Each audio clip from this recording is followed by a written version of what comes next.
Avez-vous déjà ressenti un tel brisement, une défaite si totale qu'un simple euro vous semblait une montagne infranchissable? Pour Olivia Dubois, une serveuse de 24 ans croulant sous les dettes, ce n'était qu'un mardi comme les autres. Poussant du bout de la fourchette du pain rassis sur une assiette qu'elle ne pouvait se permettre, l'humiliation était sa seule compagne. Mais dans la pénombre d'un bistrot graisseux, le geste discret d'un inconnu, payant pour son repas pathétique, fut une lueur d'espoir improbable. Elle n'avait aucune idée que ce simple acte de gentillesse n'était pas le fruit du hasard. C'était un choix fait par un homme dont le nom commandait des empires, un homme se cachant à la vue de tous, un homme qui allait bientôt bouleverser son monde. L'air du coin gourmand était épais des fantômes d'un millier de conversations oubliées, s'accrochant aux banquettes en vinyle comme la graisse de la friteuse. C'était une symphonie d'assiettes qui s'entrechoquent, le sifflement du grill et le bourdonnement bas et incessant des néons au-dessus de sa tête. Pour Olivia Dubois, cette symphonie était la bande-son de son effondrement au ralenti. À 24 ans, elle se sentait centenaire. Chaque jour était un marathon de sourires forcés, de cafés resservis et de gymnastique mentale consistant à calculer les pourboires face au mur imposant de ses factures. Aujourd'hui était particulièrement brutal.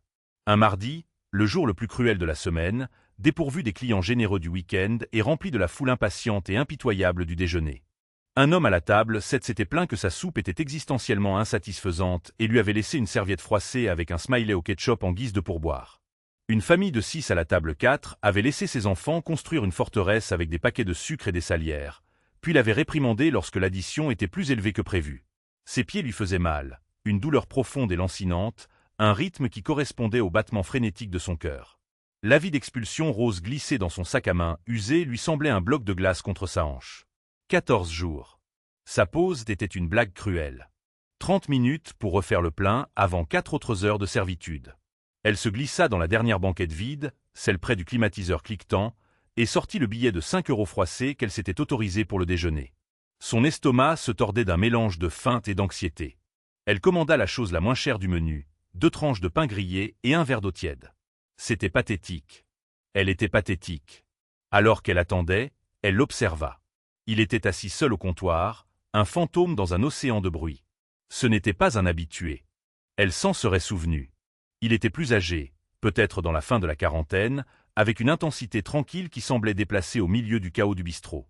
Ses cheveux étaient d'un sel et poivre distingués, bien coupés, mais sans ostentation. Il portait un pantalon sombre simple et un pull gris uni qui avait connu des jours meilleurs, le poignet légèrement effiloché. Il sirotait un café noir, son regard dérivant sur la salle, non pas d'une manière prédatrice, mais avec une sorte de détachement pensif, comme s'il était un anthropologue étudiant une tribu étrange et oubliée. Ses yeux, d'un bleu profond et intelligent, se tournaient occasionnellement vers elle.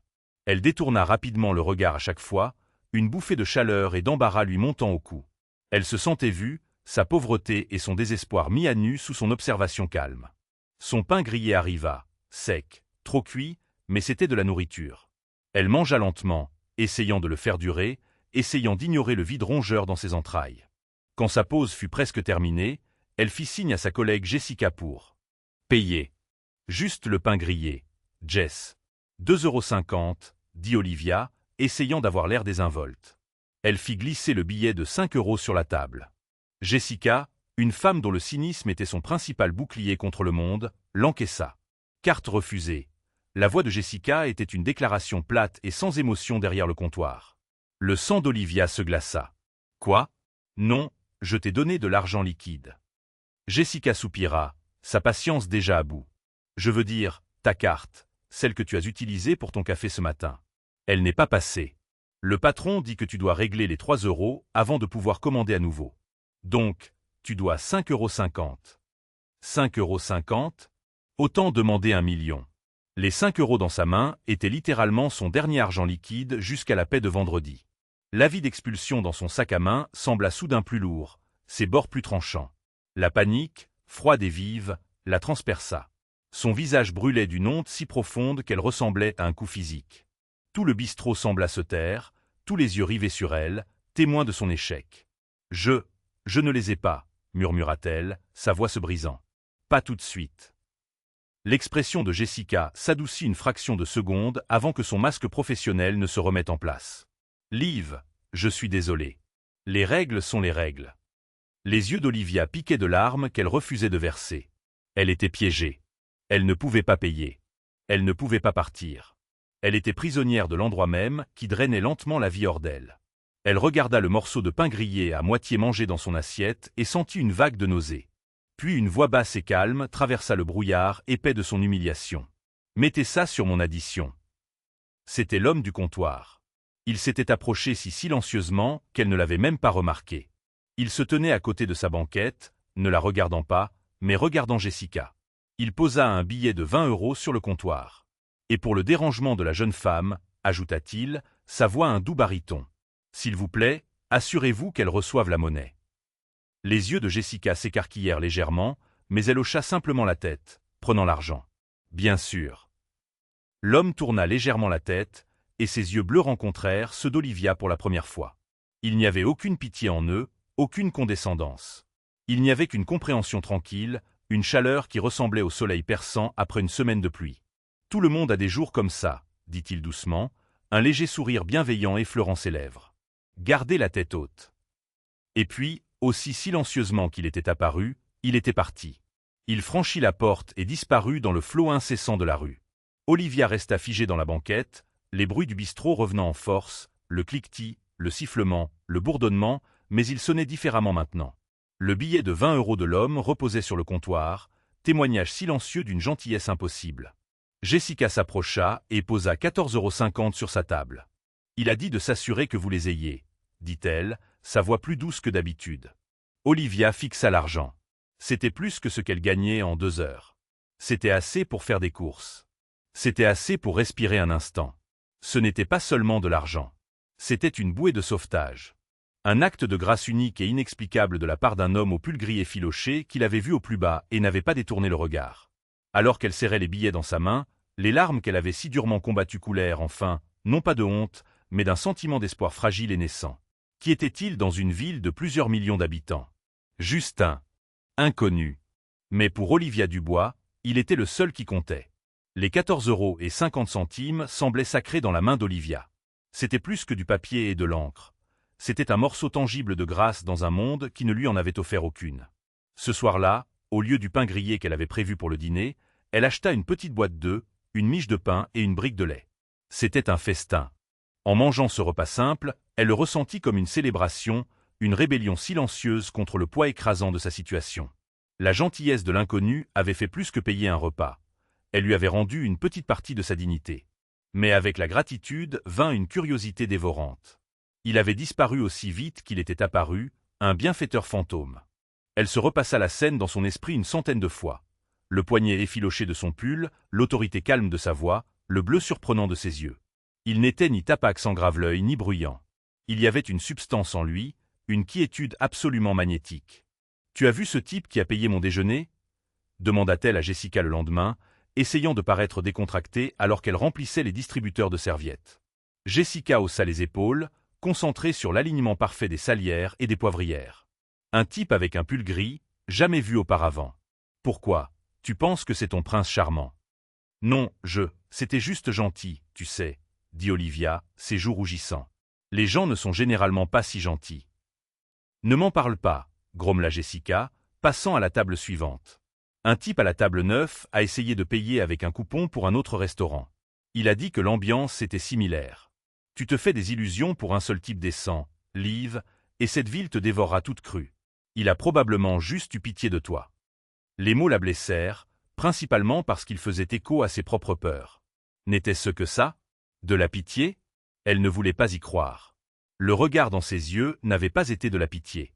C'était autre chose, quelque chose de plus profond. De l'empathie, de la reconnaissance. Son obsession grandit.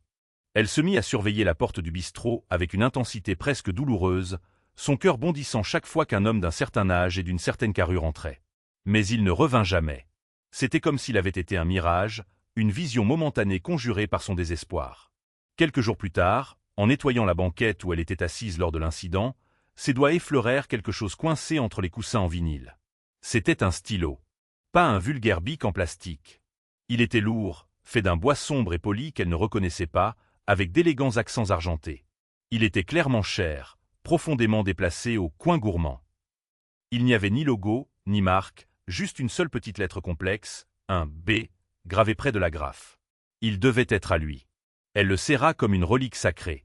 C'était son seul indice, un lien tangible avec l'homme mystérieux qu'elle avait commencé à appeler Beau Monde dans sa tête, pour le B sur le stylo.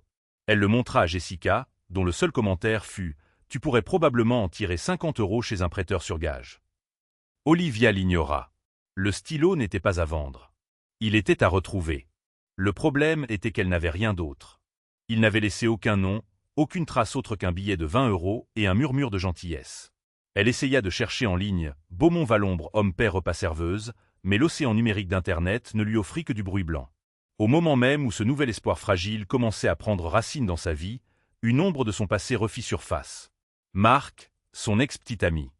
Il la coinça un soir alors qu'elle quittait le travail, appuyée contre le mur de briques sales de la ruelle, un sourire suffisant sur son visage beau et trompeur. « Liv, ma belle », dit-il de sa voix suave et travaillée. « Ça fait longtemps. Tu as l'air fatigué. » Marc était un maître du compliment empoisonné. C'était une créature de charme et de chaos, un homme qui pouvait se frayer un chemin dans la vie de n'importe qui et se dérober à toute responsabilité. Leur relation avait été un tourbillon de passion et de toxicité, se terminant 6 mois plus tôt lorsqu'elle avait découvert qu'il avait utilisé sa carte de crédit jusqu'au plafond pour une opportunité d'investissement immanquable qui s'était avérée être un tournoi de poker. « Qu'est-ce que tu veux, Marc ?» demanda Olivia, serrant la lanière de son sac, le stylo en bois à l'intérieur étant un poids rassurant. « J'ai entendu dire que tu avais touché un peu d'argent, » dit-il, ses yeux brillants. « J'ai entendu qu'un type riche s'est entiché de toi au bistrot. Jessica parle, tu sais. » L'estomac d'Olivia se noua. Bien sûr, Jessica parlait. Ce n'était rien. Un type a payé mon pain grillé. C'est tout. Allez, Liv. Un pourboire de près de 20 €, ce n'est pas rien. On dirait que tu t'es trouvé un pigeon. J'ai juste besoin d'un petit coup de main. 200 €, juste pour me remettre sur pied. Je te rembourserai, tu sais que je suis solvable. Il ne l'était pas. Il ne l'avait jamais été. Le voir maintenant, avec ses mensonges faciles et son sourire arrogant, c'était comme regarder le reflet de toutes ses erreurs passées. C'était à cause de lui que son crédit était ruiné. C'était à cause de lui qu'elle était si profondément endettée qu'elle devait se battre pour en sortir. « Je n'ai pas d'argent, Marc, » dit-elle, sa voix ferme, se surprenant elle-même. « L'argent qu'il m'a donné a payé mes courses. Maintenant, si tu veux bien m'excuser, je dois y aller. » Elle essaya de le contourner, mais il lui attrapa le bras. Sa prise n'était pas violente, mais elle était possessive. « Ne sois pas comme ça, Liv. On était bien ensemble. Tu ne te souviens pas ? » « Je me souviens que tu m'as volé, » rétorqua-t-elle, se dégageant brusquement. « Laisse-moi tranquille, Marc.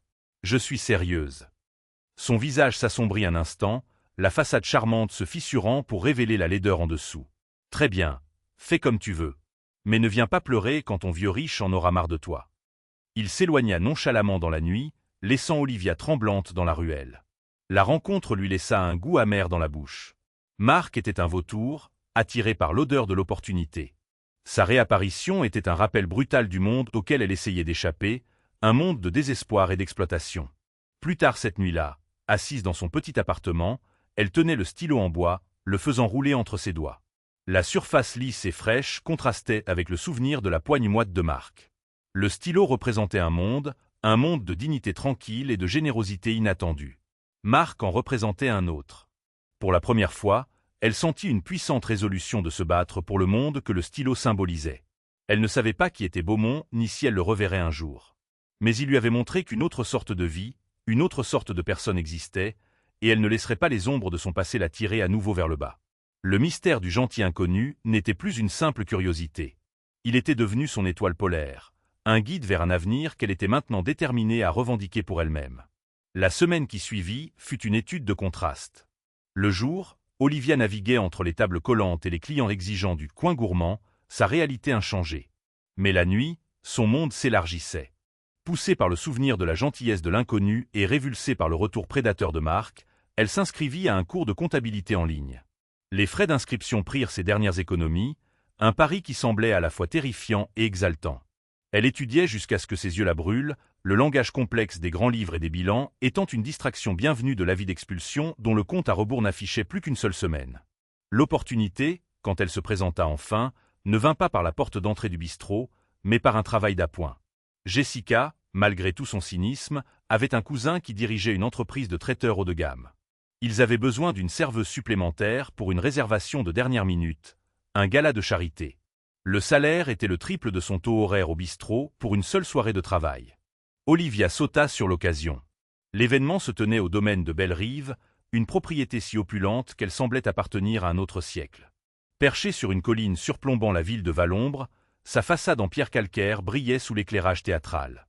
Olivia, vêtue d'un uniforme noir et blanc impeccable qui lui semblait étranger, se sentait comme une usurpatrice.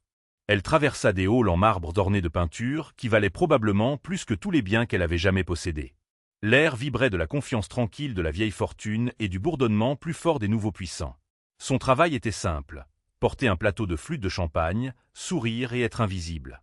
La première heure, elle y parvint. Elle se déplaçait à travers les foules scintillantes, un fantôme silencieux offrant des bulles et du bonheur. Elle vit des visages qu'elle reconnaissait dans les journaux et les pages mondaines, leur rire résonnant dans la salle de bal caverneuse. Et puis elle le vit. Il se tenait près d'une série de hautes porte-fenêtres menant à une terrasse, engagé dans une conversation avec un sénateur et une femme drapée de diamants. C'était lui, l'homme du bistrot. Mais ce n'était pas non plus lui. Le pull gris effiloché avait disparu, remplacé par un smoking sur mesure qui lui allait avec une perfection discrète. Ses cheveux sel et poivre étaient coiffés, et à son poignet, une montre brillait d'une lumière subtile et coûteuse. L'observateur tranquille du comptoir était maintenant le centre indéniable d'une orbite puissante. Une vague de vertige submergea Olivia. Son plateau trembla dans ses mains. Elle se retourna rapidement et se retira vers les cuisines, son cœur battant la chamade contre ses côtes. Ça ne pouvait pas être lui. L'homme qui avait payé son pain grillé, le gentil inconnu dont elle portait le simple stylo dans sa poche comme un talisman, était l'un d'entre eux. Elle s'appuya contre un comptoir en acier inoxydable frais, prenant de profondes inspirations. Elle devait savoir qui il était. Regardant à nouveau dans la salle de bal, elle l'observa, son esprit luttant pour concilier les deux versions de cet homme. Le modeste client du bistrot et le titan de l'industrie. Un membre senior du personnel de traiteur, une femme sévère nommée Hélène, passa en coup de vent. Olivia, l'hôte est sur le point de faire son discours de bienvenue. Assurez-vous que les verres sont pleins dans l'aile ouest. L'hôte demanda Olivia, sa voix à peine un murmure. Qui est l'hôte de l'événement? Hélène lui lança un regard incrédule. Vous ne savez pas? C'est sa maison. C'est Arthur Beaumont, le directeur de Beaumont Industries. Vous savez, le plus grand développeur technologique et immobilier de la région. Essayez de suivre. Arthur Beaumont. Le nom la frappa comme une force physique. Bien sûr, pas juste un B sur le stylo pour un nom au hasard, mais Arthur Beaumont, un homme si riche et reclus qu'il était pratiquement une légende à Valombre. Son entreprise avait construit les gratte-ciel mêmes qui définissaient la silhouette de la ville. On murmurait qu'il était plusieurs fois milliardaire. La pièce se mit à tourner. Elle se sentit stupide, naïve. Ses rêveries de retrouver le gentil inconnu et de le remercier semblaient maintenant absurdes. Que dirait-elle? Merci pour les 14,50 €, monsieur le milliardaire. Ça m'a vraiment aidé. Le fossé entre leurs mondes n'était pas seulement un écart. C'était un canyon, vaste et infranchissable. Il n'avait pas été juste un homme gentil. Il avait été un roi visitant le village paysan, faisant un petit geste de charité insignifiant. Les mots de Jessica résonnèrent à ses oreilles. Il a probablement juste eu pitié de toi. Son service l'obligeait à circuler, donc se cacher n'était pas une option. Avec une profonde inspiration stabilisatrice, elle prit un nouveau plateau de boisson et se força à retourner dans la mêlée, déterminée à rester invisible. Elle se cantonna au bord de la salle, les yeux fixés sur le sol, sur les bords des verres, sur n'importe quoi d'autre que lui. Alors qu'elle offrait un verre à une femme près d'une grande fougère en peau, elle surprit une conversation qui la glaça jusqu'aux os. Deux hommes en costumes élégants se tenaient à proximité, leur voix basse et venimeuse. Beaumont a l'air content de lui, dit un homme avec un rictus méprisant. « Laisse-le faire », répondit l'autre. Elle reconnut l'orateur d'un magazine économique qu'elle avait feuilleté chez un marchand de journaux. C'était Grégoire Fournier, le PDG d'une entreprise rivale, Fournier Immobilier Global. C'était un homme réputé pour sa sauvagerie en affaires. Il pense que le projet Phoenix est une affaire conclue. Il n'a aucune idée de ce qui l'attend. Je vais savourer le spectacle de tout son empire immaculé s'effondrant en poussière. Après ce qu'il a fait à mon père, c'est la moindre des choses. L'atout est-il en place? Demanda le premier homme. Fournier but une lente gorgée de son whisky. Elle l'est, et elle est parfaitement positionnée. Beaumont ne saura pas ce qui lui arrive. Il a une faiblesse pour les âmes perdues. Ce sera sa perte. Olivia se figea, le plateau dans sa main pesant soudain 1000 kilos. Une faiblesse pour les âmes perdues. Les mots étaient comme des poignards. Était-elle une âme perdue? Sa gentillesse au bistrot n'était-elle pas de la gentillesse du tout, mais un schéma, un caprice? La conversation dépeignait un portrait d'Arthur Beaumont qui était à des années-lumière du gentleman du comptoir. Elle parlait d'affaires impitoyables, de vieilles vendettas et d'une trahison imminente et calculée. Sa tête tournait de confusion et de peur. Elle se retourna pour s'échapper, pour se réfugier dans la sécurité de la cuisine, mais il était trop tard. En pivotant, elle trouva son chemin bloqué. Debout, juste en face d'elle, se trouvait Arthur Beaumont. Il ne regardait plus le sénateur ou la femme au diamant. Il la regardait directement, et sur son visage se dessinait une lente expression de reconnaissance. La salle de bal, avec ses lustres scintillants et sa symphonie de conversations feutrées, s'estompa dans un silence sourd et rugissant. Pendant un long moment étiré, il n'y eut que l'espace entre eux, chargé de la vérité impossible de leur double réalité. L'esprit d'Olivia s'emballa, cherchant une échappatoire, les mots justes, un moyen de remonter le temps et de rester une serveuse anonyme en uniforme noir et blanc. Mais l'expression d'Arthur Beaumont n'était ni agacée ni supérieure. C'était une surprise sincère et chaleureuse. Un lent sourire se dessina sur son visage, le même sourire bienveillant dont elle se souvenait du bistrot, un sourire qui atteignait ses yeux d'un bleu saisissant. « Olivia », dit-il, sa voix un ancrage bas et calme dans sa mer de panique. Il se souvenait de son nom. Le fait était si choquant, si inattendu, qu'il fit taire momentanément ses pensées frénétiques. « Monsieur Beaumont » réussit-elle à balbutier, sa voix faible. Elle baissa la tête, essayant de se faire toute petite, de revenir à son rôle de serveuse invisible. Du champagne. Il gloussa doucement, un son riche et agréable. Il prit un verre de son plateau, ses doigts effleurant les siens une fraction de seconde. Le contact lui envoya une décharge, une étincelle d'électricité à la fois terrifiante et excitante. « Je crois que je vous dois des excuses », dit-il, son regard maintenant le sien, rendant impossible de détourner les yeux. « Pour la nature peu conventionnelle de notre première rencontre. J'espère ne pas vous avoir embarrassé. »« Non, pas du tout, » dit-elle trop vite. « Vous avez été incroyablement gentil. Merci. J'ai quelque chose qui vous appartient. » Sa main se dirigea instinctivement vers la poche de son tablier, où elle avait glissé le stylo en bois pour lui porter chance. Plus tard, dit-il avec un geste subtil de la tête vers la foule. « Cela vous dérangerait? J'aimerais vous parler un moment, quelque part de plus calme. » Ce n'était pas tant une demande qu'un ordre doux. Il l'éloigna de la foule principale, à travers les hautes portes-fenêtres, et sur la terrasse en pierre qu'elle avait vue plus tôt. L'air frais de la nuit fut un soulagement bienvenu, chassant la chaleur suffocante de son anxiété. La ville de Valombre scintillait en contrebas, un tapis d'1 million de petites lumières. « Je viens parfois dans des endroits comme le coin gourmand, » commença-t-il, s'appuyant contre la balustrade, se tournant pour lui faire face. « Ça m'aide à garder les pieds sur terre. Ma vie peut devenir une chambre d'écho. Les costumes, les salles de conseil, les galas. On commence à oublier ce qui est réel. Ce bistrot est réel. » Olivia écoutait, son cœur battant toujours un rythme sauvage contre ses côtes. Elle ne pouvait pas former une pensée cohérente, encore moins une réponse. Elle était suspendue à chaque mot, essayant de comprendre comment cet homme, ce titan, pouvait parler avec une telle simplicité et une telle conscience de soi. L'homme qui construisait des tours qui touchaient le ciel cherchait la réalité dans un petit bistrot graisseux. L'ironie était presque trop grande à saisir.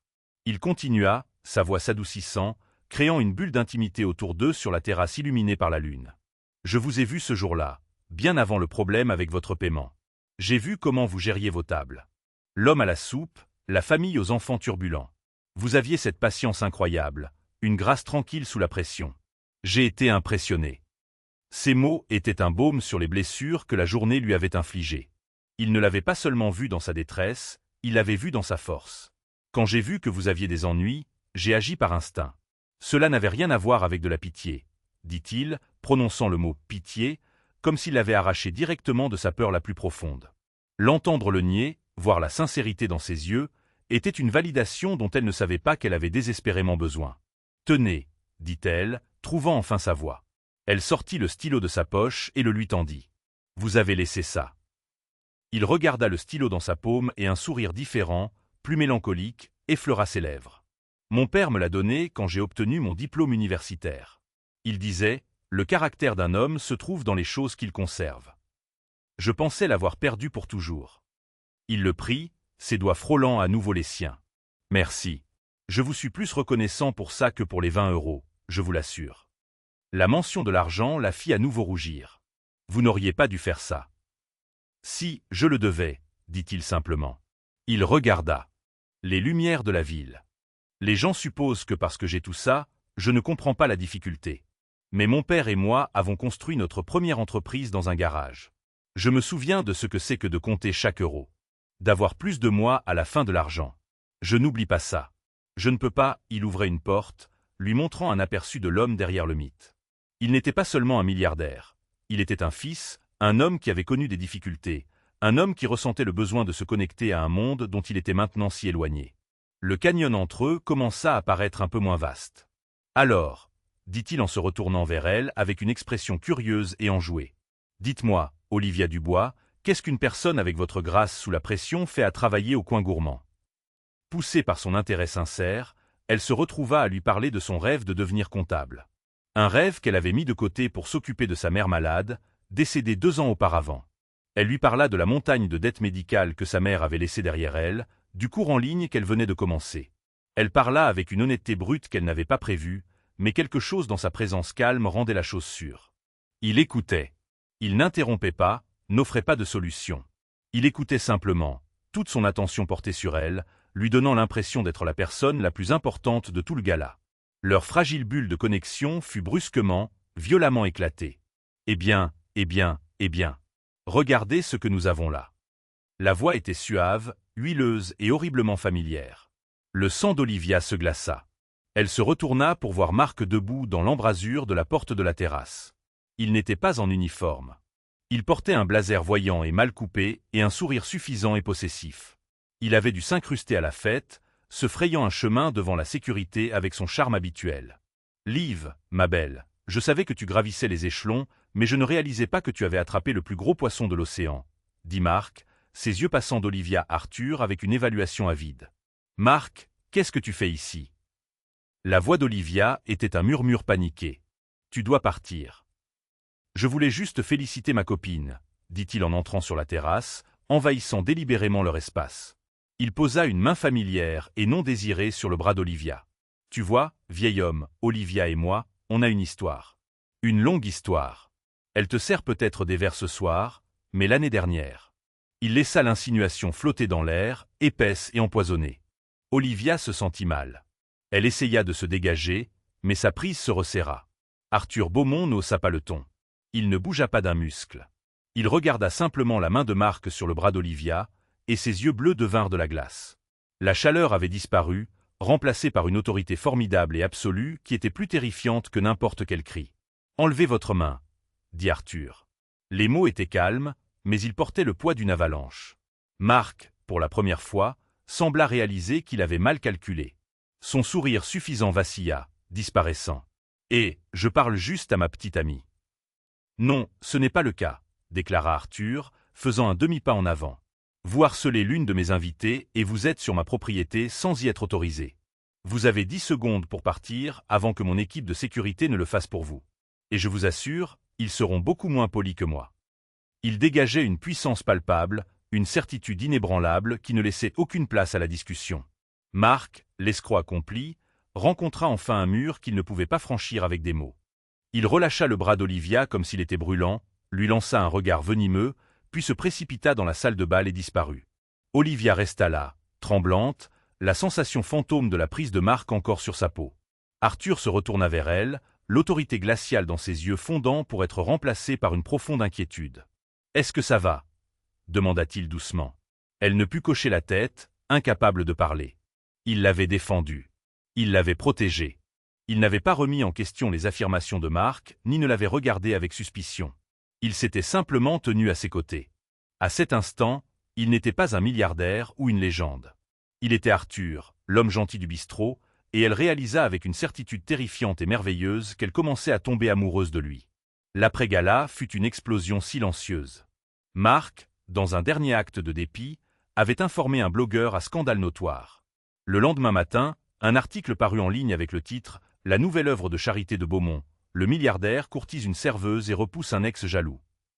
L'histoire était un cocktail toxique de demi-vérités et de spéculations malveillantes, dépeignant Olivia comme une Cendrillon en attente et une demoiselle en détresse, tout en présentant Arthur comme un prédateur avec un penchant pour les jeunes femmes vulnérables. Olivia le lut sur son téléphone pendant sa pause au bistrot, les mots se brouillant à travers un voile de larmes chaudes et humiliées. L'article, bien qu'inexact dans son ton et son intention, eut un effet dévastateur. Il jeta sur elle un projecteur aveuglant et importun. Soudain, elle n'était plus invisible. Les habitués du bistrot la regardaient différemment, avec une nouvelle curiosité spéculative. Des chuchotements la suivaient alors qu'elle portait des assiettes d'œufs et de bacon. L'attitude de Jessica passa d'un cynisme ironique à un mélange complexe d'envie, d'inquiétude et de ressentiment. « Alors, tu le fais vraiment, hein ?» demanda Jessica un après-midi, appuyée contre le comptoir pendant qu'Olivia polissait les couverts. « Sortir avec Arthur Beaumont. »« Je ne sors pas avec lui, » insista Olivia, frottant une fourchette si fort qu'elle fut surprise qu'elle ne se torde pas. « Je lui ai parlé 2 fois. »« Eh bien, toute la ville pense que si. Tu ferais mieux de faire attention, Liv. Les types comme ça, ils ne sortent pas avec des filles comme nous. Nous sommes une diversion, un amusement. Quand ils ont fini de jouer, ils rangent leurs jouets. » Les mots étaient cruels, mais ils reflétaient les peurs qui couvaient déjà dans le cœur d'Olivia. N'était-elle que ça? Une âme perdue, une diversion? Arthur l'appela cet après-midi-là. Son cœur bondit lorsque son nom complet, s'afficha sur son écran. Il avait dû obtenir son numéro auprès de l'entreprise de traiteur. « J'ai vu l'article, » dit-il, sa voix empreinte de regret. « Je suis vraiment désolé, Olivia. C'est de ma faute. Mon monde peut être envahissant. Je n'aurais jamais dû vous y exposer. »« Ce n'est pas de votre faute, » dit-elle, sa voix faible. « C'est celle de Marc. Néanmoins, je veux arranger les choses. Voudriez-vous dîner avec moi ce soir? Quelque part de privé. Un endroit où nous pourrons vraiment parler, loin des blogueurs à scandale et des ex-petits amis. » Elle n'hésita qu'une seconde. Malgré sa peur, malgré le chaos, son désir de le revoir, de comprendre l'homme derrière les gros titres, était plus fort. D'accord. Il ne l'emmena pas dans un restaurant 5 étoiles. Au lieu de cela, une voiture discrète vint la chercher et la conduisit à un petit bâtiment sans prétention dans un quartier calme de la ville. C'était une bibliothèque privée qu'il possédait, un sanctuaire rempli d'étagères du sol au plafond, l'air sentant le vieux papier et le cuir. Ils mangèrent un repas simple de pâtes et de salade, commandé à un restaurant italien local. Ici, loin des regards indiscrets du monde, leur connexion s'approfondit. Ici, dans la quiétude feutrée de la bibliothèque, loin du tumulte du monde extérieur, la dynamique entrechangea. Il n'était plus le milliardaire et la serveuse, mais simplement Arthur et Olivia. Il ne parlait pas d'affaires ou de milliards. Il parlait de son amour pour l'histoire, montrant des premières éditions de livres qui avaient façonné sa pensée. Il lui posa des questions sur son cours de comptabilité, écoutant avec un intérêt sincère alors qu'elle expliquait la différence entre les débits et les crédits. Il la faisait se sentir intelligente et intéressante. Pour la première fois depuis des années, elle se sentit plus qu'une simple serveuse, plus qu'un simple amas de dettes et de soucis. Il lui parla aussi de son passé et de l'animosité avec Grégoire Fournier. Le père de Fournier était l'associé de mon père il y a des années, expliqua Arthur, son expression se durcissant légèrement. Il a trahi mon père, détourné une fortune et a failli mettre notre famille en faillite. Cela a détruit la santé de mon père. Grégoire a hérité de l'entreprise de son père et de sa haine pour ma famille. Il croit que nous les avons ruinés alors que c'est leur propre cupidité qui l'a fait. Il essaie de me détruire depuis que j'ai repris Beaumont Industries. Cette histoire éclaira d'un jour nouveau et plus sinistre la conversation qu'elle avait surprise au gala. Il a dit qu'il avait un atout en place, dit Olivia, les mots sortant avant qu'elle ne puisse les retenir. Il a dit que vous aviez une faiblesse pour les âmes perdues. Les yeux d'Arthur rencontrèrent les siens, et pendant un instant, il parut sans défense, presque vulnérable. Il verrait les choses comme ça. Il considère tout acte de gentillesse comme une faiblesse à exploiter. C'est ainsi que fonctionnent les hommes comme lui. La conversation solidifia leurs liens, les présentant comme des alliés contre une menace commune. Leurs rendez-vous continuèrent ainsi, privés, simples et réels. Il venait dans son minuscule appartement, et il regardait de vieux films. Elle l'aidait à faire les mots croisés dans le journal.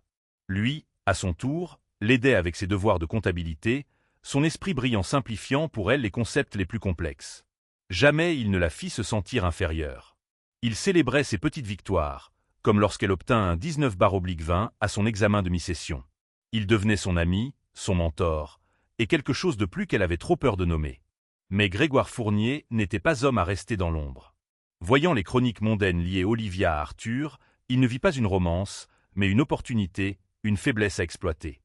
Un après-midi, alors qu'Olivia quittait son appartement, une élégante voiture noire s'arrêta à côté d'elle. Un homme en costume sur mesure en sortit. « Mademoiselle Dubois, Monsieur Fournier aimerait vous parler. » Contre son meilleur jugement, la curiosité et un sentiment de malaise la poussèrent à monter. Elle fut conduite au siège étincelant et stérile de Fournier Immobilier Global. Le bureau de Grégoire Fournier était à l'opposé de la bibliothèque d'Arthur.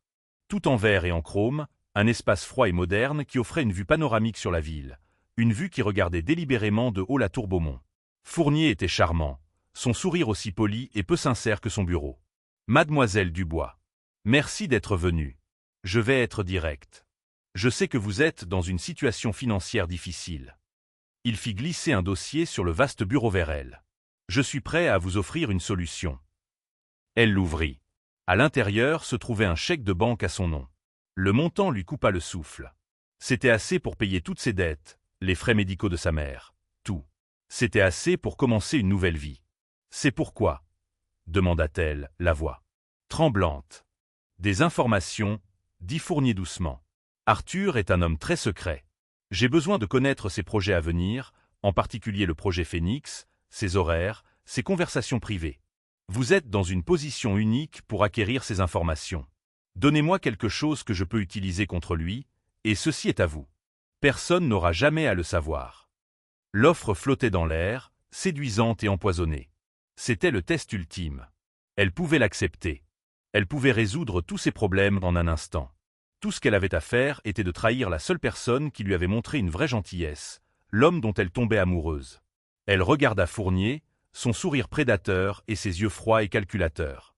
Il était l'incarnation de tout ce qu'était Marc, simplement emballé dans un costume plus cher. Il était l'antithèse de tout ce qu'était Arthur.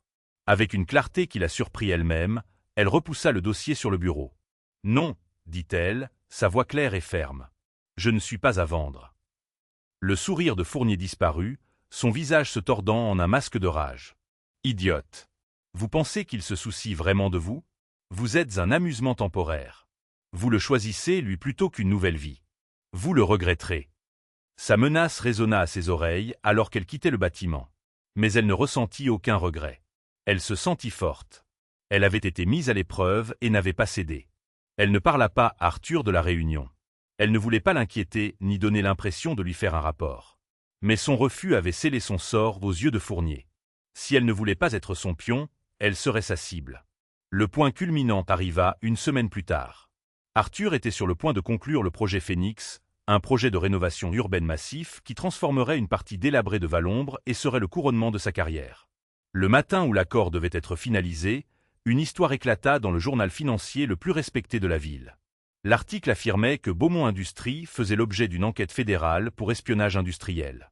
Il alléguait que l'entreprise avait piraté les serveurs de Fournier Immobilier pour voler des données exclusives liées à l'offre du projet Phénix.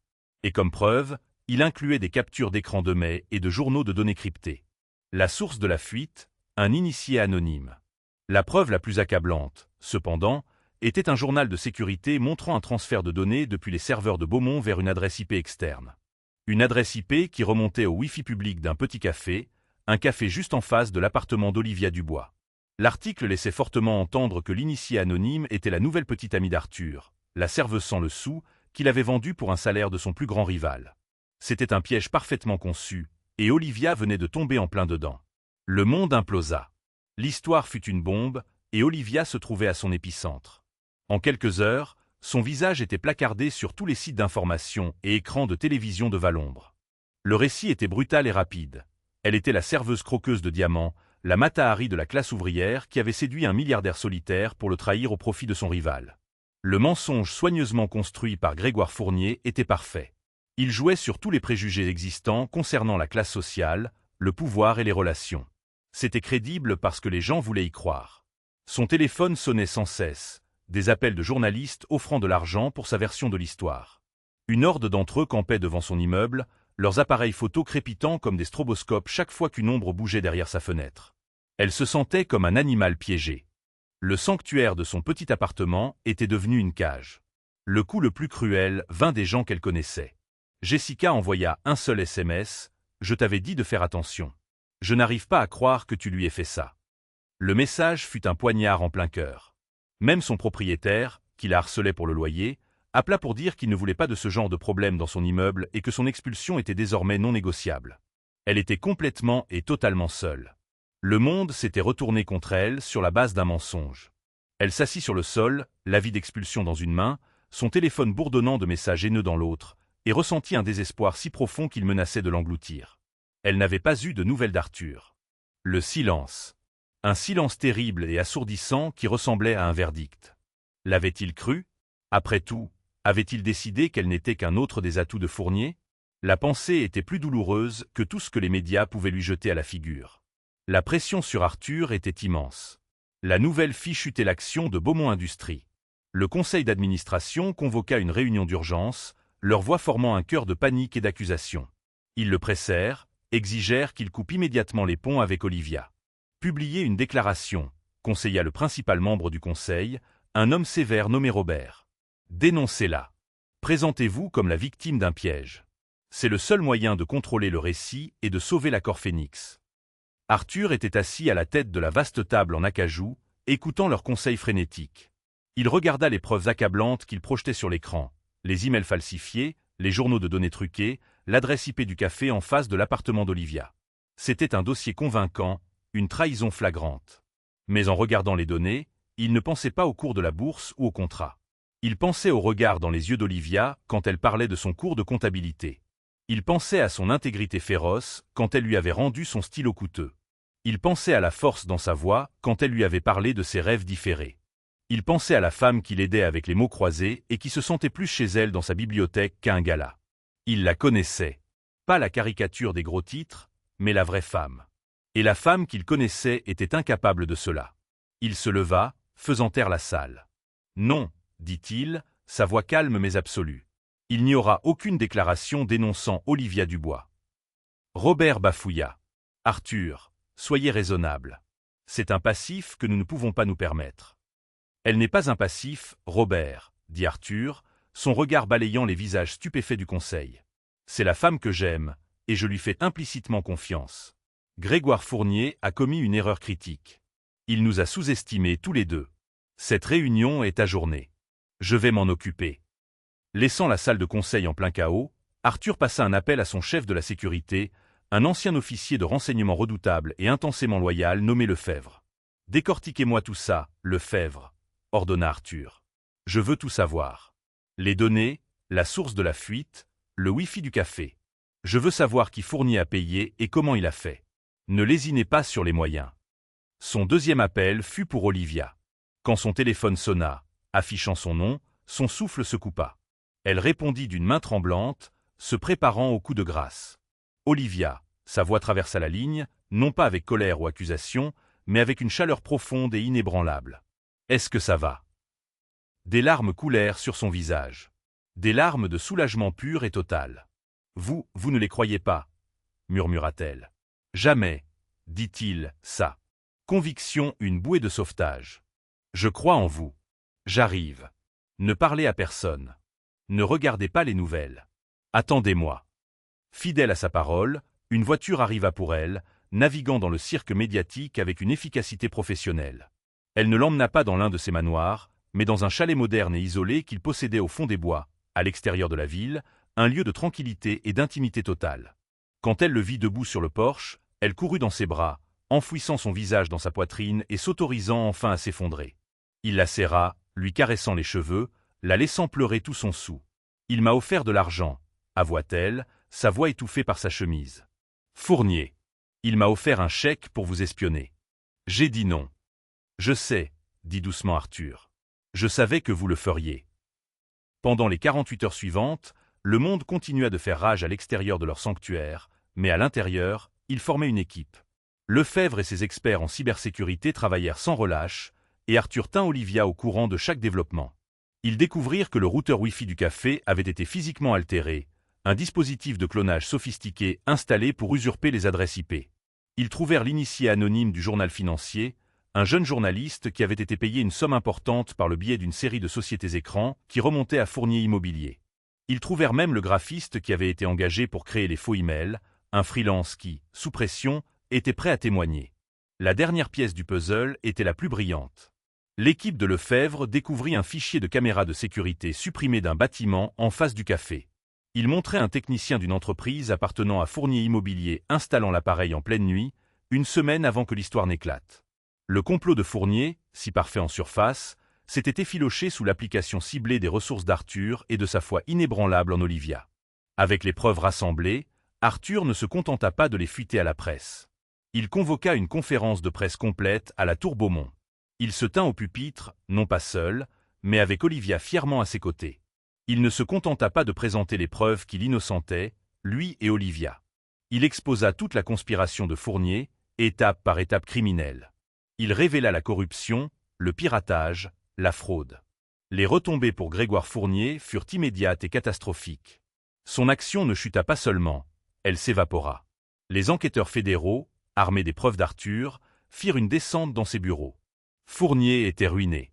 Son empire s'effondrait en poussière, exactement comme il l'avait souhaité pour Arthur. Dans le calme qui suivit, alors que le cycle des nouvelles passait à son prochain scandale, Olivia et Arthur se tenaient sur la terrasse de sa bibliothèque privée, regardant la ville. Le projet Phénix était sauvé. Son nom était lavé. Et plus important encore, ils étaient ensemble. Vous savez, dit Olivia en se tournant vers lui, vous n'auriez jamais eu à faire tout ça. Vous auriez pu simplement payer mon addition au bistrot et partir pour toujours. Il lui prit les mains. Partir aurait été la plus grande erreur de ma vie. Ce jour-là, au bistrot, je n'ai pas seulement vu une femme en détresse. J'ai vu de la force. J'ai vu de l'intégrité. J'ai vu quelqu'un qui méritait un peu de gentillesse. Je n'aurais juste jamais imaginé que ce serait moi qui aurais le plus besoin de sa gentillesse. Il ne lui proposa pas un mariage somptueux ou une vie de luxe oisif. Il proposa quelque chose de bien plus réel. J'ai réglé vos dettes, dit-il simplement. Pas comme un cadeau, mais comme un investissement. Je veux investir en vous, Olivia. Terminez votre formation. Je connais un super petit local commercial en centre-ville. Ce serait parfait pour un cabinet comptable, ou une librairie, ou ce que vous voudrez que ce soit. Je ne veux pas être votre sauveur. Je veux être votre partenaire. Des larmes montèrent aux yeux d'Olivia, mais cette fois, c'étaient des larmes de joie. Il la voyait non pas comme un projet, mais comme une égale. Leur histoire d'amour n'était pas née dans un château de contes de fées, mais avait été forgée dans la réalité crue d'un bistrot graisseux, mise à l'épreuve par la trahison et solidifiée par des fondations de confiance absolue. Il ne s'agissait pas d'un milliardaire sauvant une pauvre serveuse. Il s'agissait de deux personnes trouvant l'une en l'autre la seule chose que l'argent ne pourrait jamais acheter, un foyer. En fin de compte, il ne s'est jamais agi de l'argent.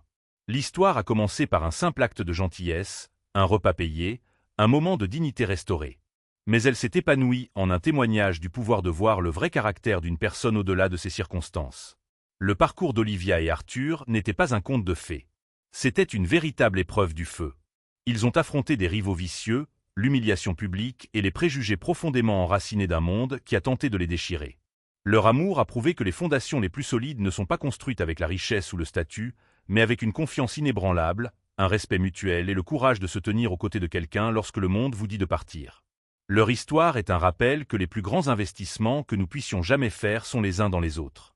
Si leur histoire vous a ému, merci de laisser un « j'aime » sur cette vidéo, de la partager avec quelqu'un qui a besoin d'un peu d'espoir, et n'oubliez pas de vous abonner pour plus d'histoires vraies qui toucheront votre cœur.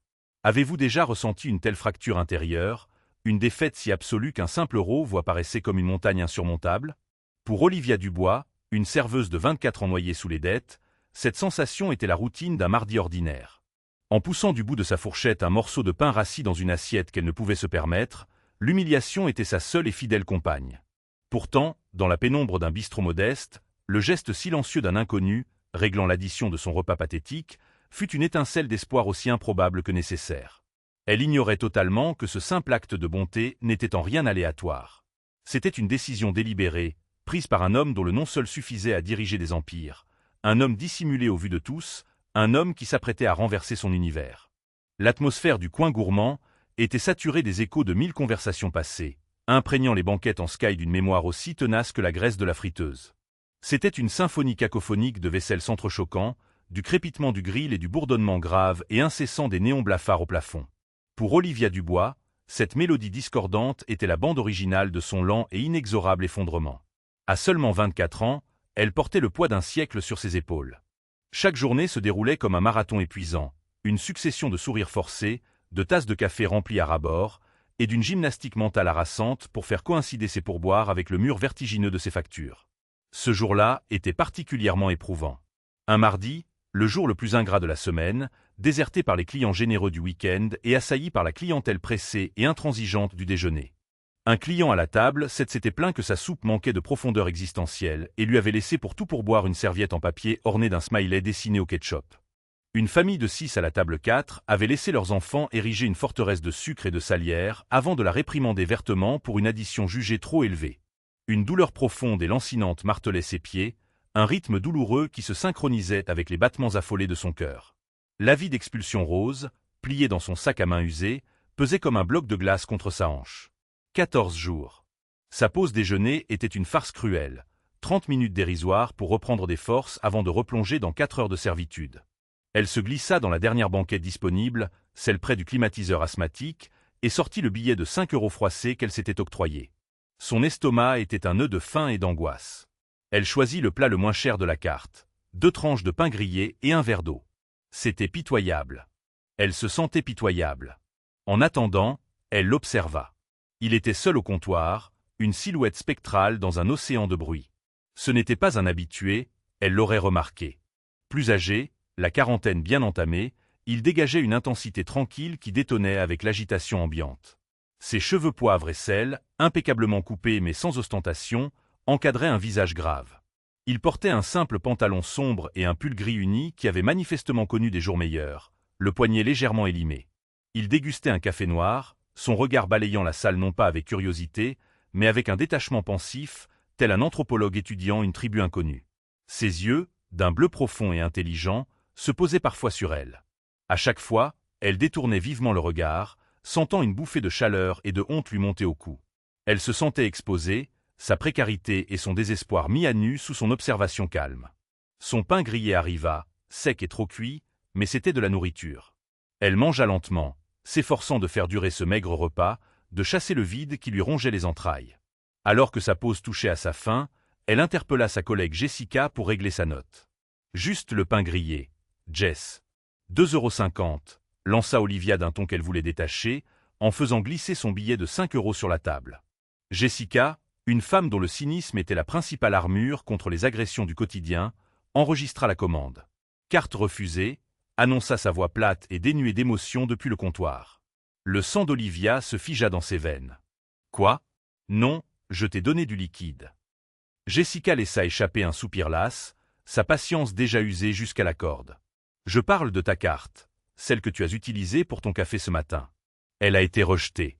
Le patron a dit que tu devais d'abord régler les 3 € d'ardoise avant de pouvoir commander autre chose. Donc, au total, tu dois 5,50 €. 5,50 €. Cela aurait pu être 1 million. Le billet qu'elle tenait était tout ce qui lui restait jusqu'à sa paie, vendredi.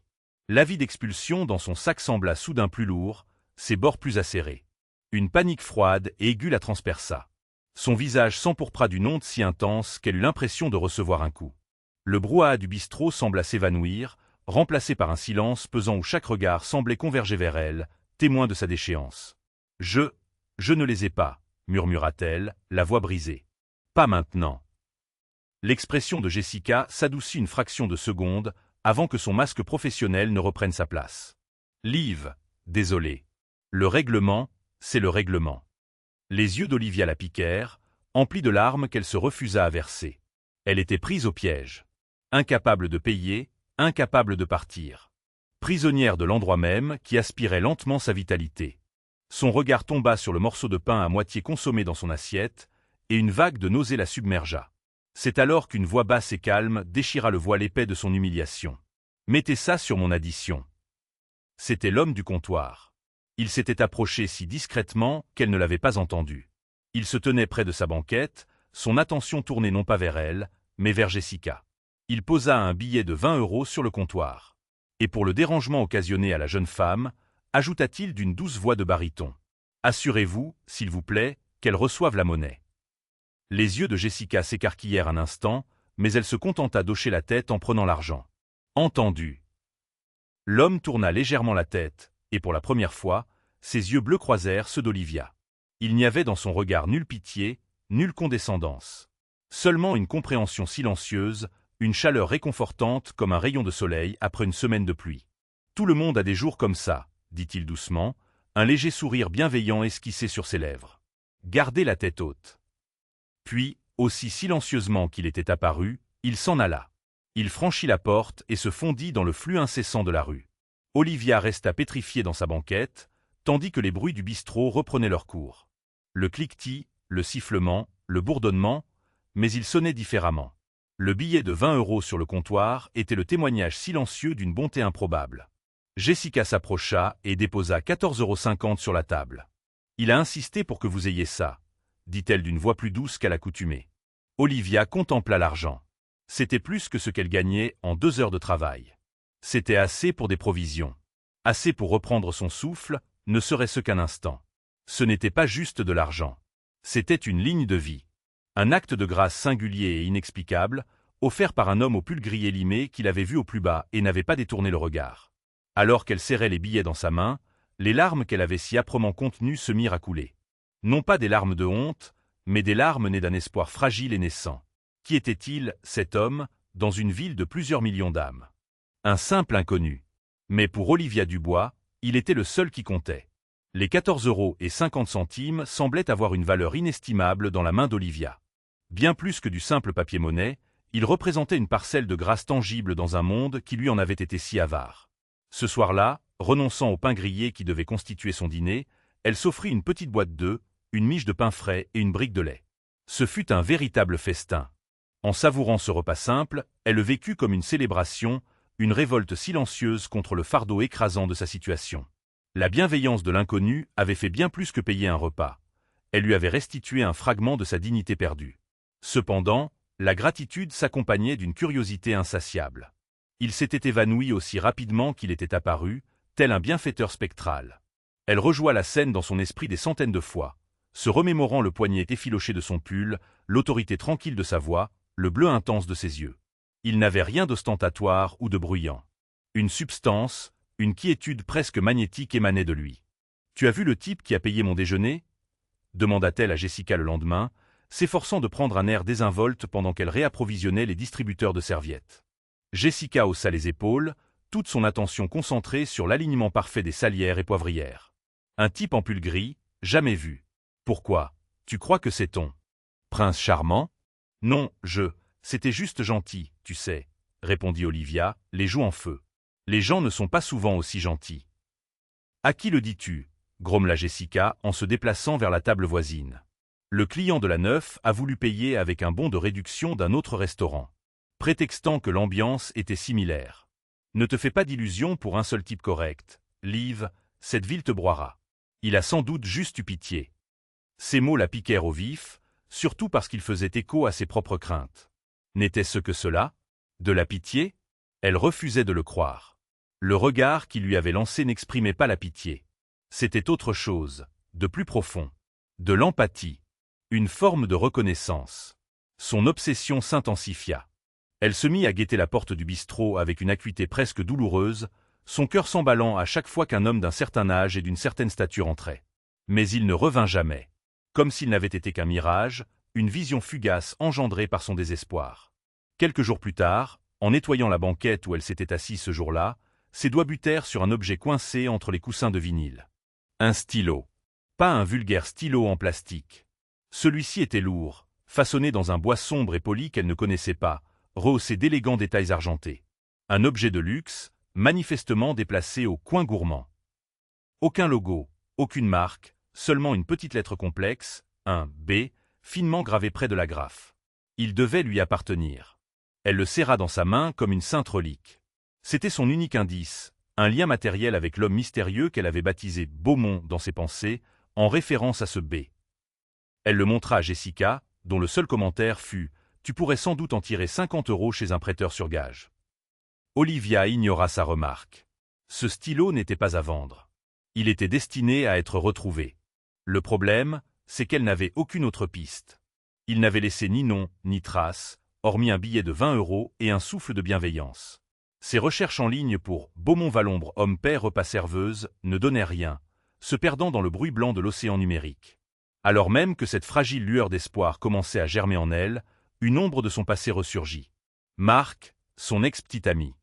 Il l'intercepta un soir à sa sortie du travail, adossé au mur de briques crasseuses de la ruelle, un sourire suffisant aux lèvres de son visage séduisant et fourbe. « Liv, ma belle, dit-il de sa voix mielleuse et calculée. Ça fait un bail. Tu as l'air fatigué. » Marc excellait dans l'art du compliment empoisonné. C'était une créature de charme et de chaos, capable de s'immiscer dans la vie de n'importe qui et de se défiler de toute responsabilité.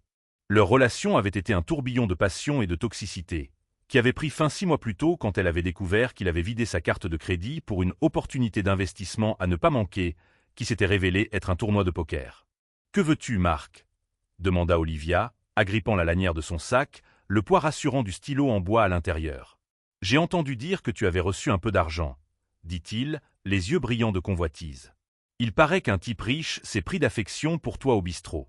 Jessica est une pipelette, tu sais. » L'estomac d'Olivia se contracta. Évidemment que Jessica parlait. Ce n'est rien. Un homme a payé mon pain grillé. C'est tout. Allons, Liv. Un pourboire de près de 20 €, ce n'est pas rien. On dirait que tu t'es dégoté un mécène. J'ai juste besoin d'un petit coup de pouce. 200 €, le temps que je me remette sur pied. Je te rembourserai, tu sais que je suis réglo. Il ne l'était pas. Il ne l'avait jamais été. Le revoir, avec ses mensonges éhontés et son sourire arrogant, c'était comme contempler le reflet de toutes ses erreurs passées. C'était à cause de lui que son dossier de crédit était désastreux. C'était à cause de lui qu'elle était embourbée dans des dettes dont elle peinait à s'extraire. « Je n'ai pas d'argent, Marc, » déclara-t-elle d'une voix ferme qui la surprit elle-même. « L'argent qu'il m'a donné a servi à payer mes courses. Maintenant, si tu veux bien m'excuser, je dois partir. » Elle tenta de le contourner, mais il lui saisit le bras. Sa prise n'était pas violente, mais possessive. « Ne sois pas comme ça, Liv. On était bien ensemble, non? Tu ne te souviens pas? »« Je me souviens que tu m'as volé, » rétorqua-t-elle en se dégageant vivement. « Laisse-moi tranquille, Marc. » Je ne plaisante pas, son visage s'assombrit un instant, la façade charmante se fissurant pour laisser entrevoir la laideur sous-jacente. « Très bien, comme tu voudras. Mais ne viens pas pleurer quand ton vieux riche en aura assez de toi. » Il s'éloigna d'un pas nonchalant, la laissant tremblante dans la ruelle. Cette rencontre lui laissa un goût amer. Marc était un vautour, attiré par l'odeur de l'opportunité. Sa réapparition était un rappel brutal du monde qu'elle s'efforçait de fuir, un monde de désespoir et d'exploitation. Plus tard dans la soirée, assise dans son petit appartement, elle tenait le stylo en bois, le faisant rouler entre ses doigts. La surface lisse et fraîche contrastait avec le souvenir de la poigne moite de Marc. Le stylo symbolisait un monde de dignité discrète et de générosité inattendue. Marc en représentait un autre. Pour la première fois, elle sentit monter en elle une résolution farouche de se battre pour le monde incarné par ce stylo. Elle ignorait qui était Beaumont et si elle le reverrait un jour. Mais il lui avait montré qu'une autre vie, un autre type de personne, existait. Et elle ne laisserait pas les fantômes de son passé la ramener en arrière. Le mystère de ce bienfaiteur inconnu n'était plus une simple curiosité. Il était devenu son étoile polaire, un guide vers un avenir qu'elle était désormais résolue à conquérir. La semaine qui suivit fut un tableau de contrastes saisissant. Le jour, Olivia continuait de servir aux tables collantes et de satisfaire les clients exigeants du coin gourmand, sa réalité quotidienne immuable. Mais la nuit, son univers s'élargissait. Galvanisée par le souvenir de la bonté de l'inconnu et dégoûtée par le retour prédateur de Marc, elle s'était inscrite à une formation de comptabilité en ligne. Les frais d'inscription avaient englouti ses dernières économies, un pari à la fois terrifiant et exaltant. Elle étudiait jusqu'à ce que ses yeux la brûlent, se plongeant dans le langage complexe des grands livres et des bilans, une distraction bienvenue face à l'avis d'expulsion dont le compte à rebours n'affichait plus qu'une semaine. L'occasion tant attendue, lorsqu'elle se présenta, ne franchit pas la porte principale du bistrot, mais se manifesta par un travail d'appoint.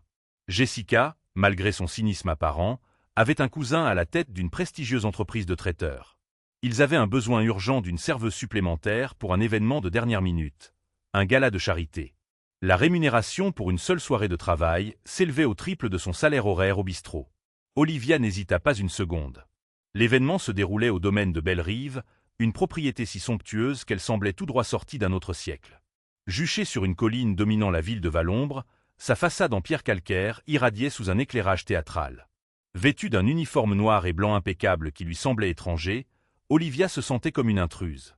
Elle arpenta des couloirs de marbre ornés de tableaux, valant probablement plus que tout ce qu'elle avait jamais possédé. L'air vibrait de la confiance tranquille de la vieille aristocratie financière et de l'effervescence plus bruyante des nouveaux puissants. Sa tâche était simple, porter un plateau de flûte de champagne, sourire et se fondre dans le décor. Durant la première heure, elle y parvint admirablement. Elle se faufilait à travers la foule scintillante, un fantôme silencieux offrant bulles et félicité. Elle croisa des visages familiers, vus dans les journaux et les magazines mondains, leur rire résonnant dans l'immense salle de bal. Et c'est alors qu'elle le vit. Il se tenait près de hautes portes-fenêtres donnant sur une terrasse, en pleine conversation avec un sénateur et une femme parée de diamants. C'était lui, l'homme du bistrot. Mais en même temps, ce n'était pas lui. Le pull gris élimé avait laissé place à un smoking sur mesure d'une perfection discrète. Ses cheveux poivre et sel étaient impeccablement coiffés, et à son poignet brillait une montre d'une élégance subtile et coûteuse. L'observateur silencieux du comptoir était devenu le centre incontesté d'une puissante constellation. Une vague de vertige la saisit. Son plateau vacilla. Elle se retourna brusquement et se réfugia dans les cuisines, le cœur battant à tout rompre. C'était impossible. L'homme qui avait payé son pain grillé, ce bienfaiteur anonyme dont elle gardait le stylo dans sa poche comme un talisman, était l'un d'eux. Elle s'adossa à un comptoir en acier inoxydable, reprenant son souffle. Elle devait savoir qui il était.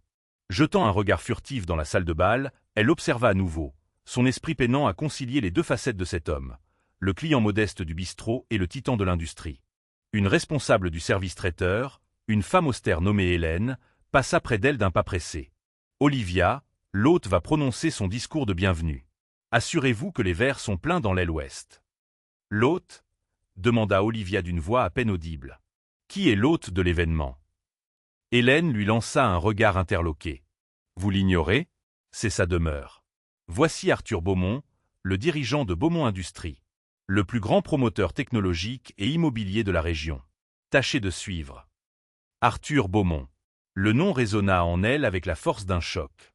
Bien sûr, ce n'était pas un simple B gravé sur un stylo, mais le B d'Arthur Beaumont, un homme si riche et si discret qu'il était une véritable légende à Valombre.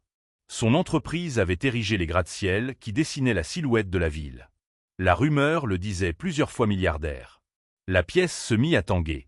Elle se sentit stupide, naïve.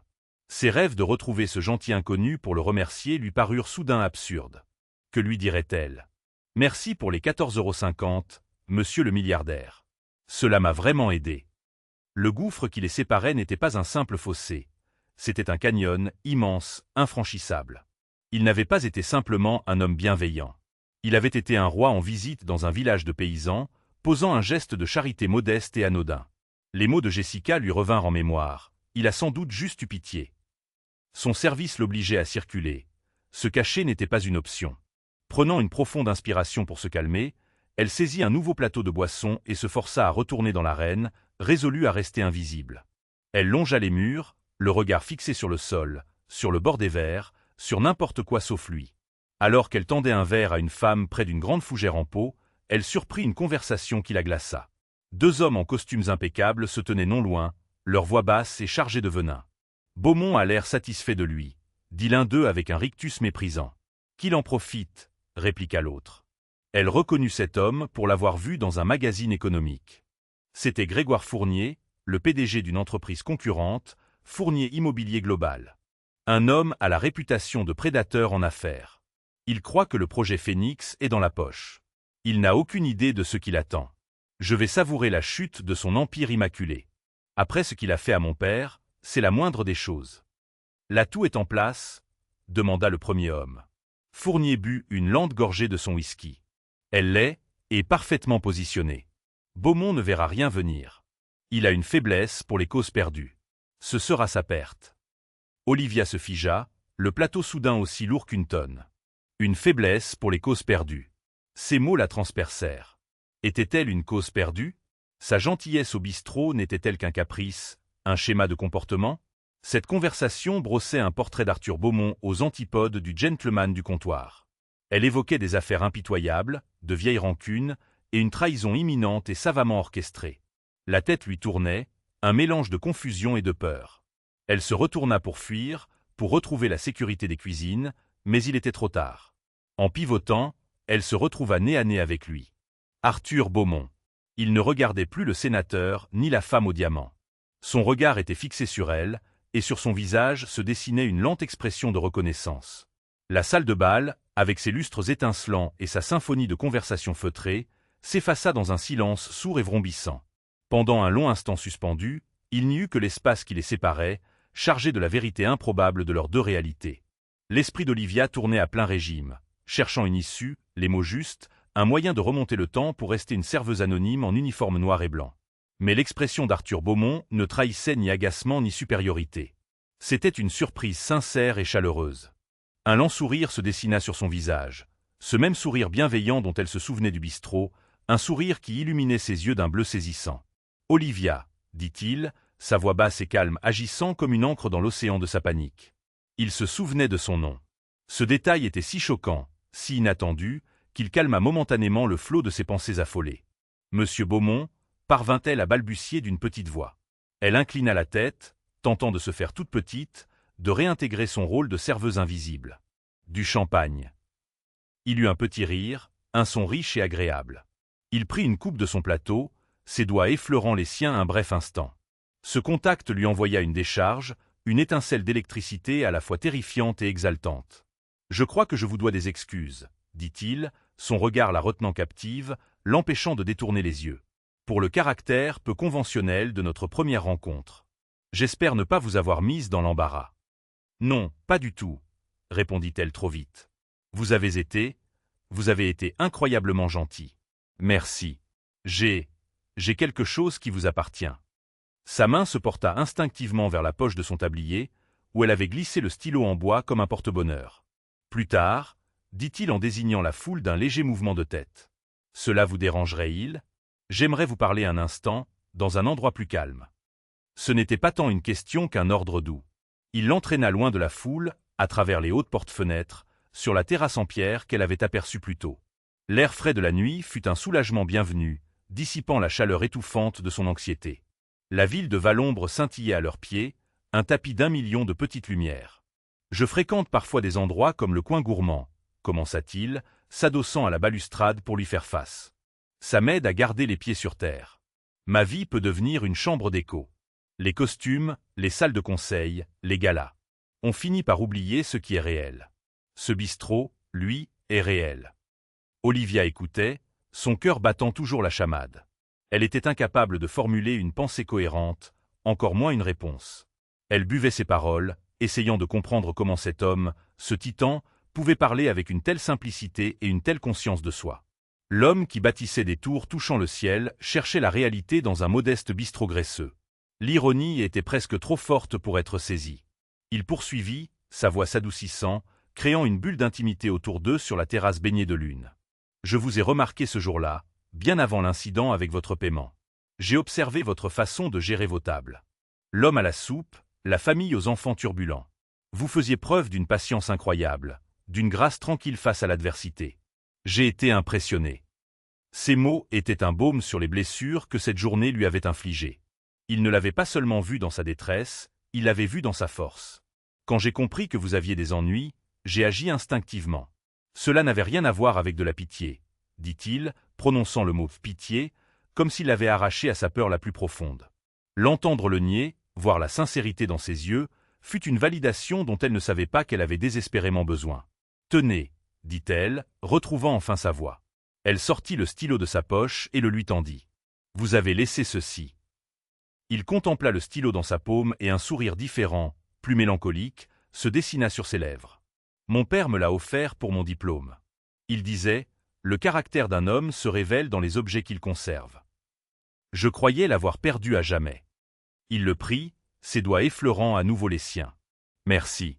Je vous suis plus reconnaissant pour ce stylo que pour les 20 €, croyez-moi. » La mention de l'argent la fit rougir à nouveau. « Vous n'auriez pas dû. »« Si, je le devais, » affirma-t-il simplement.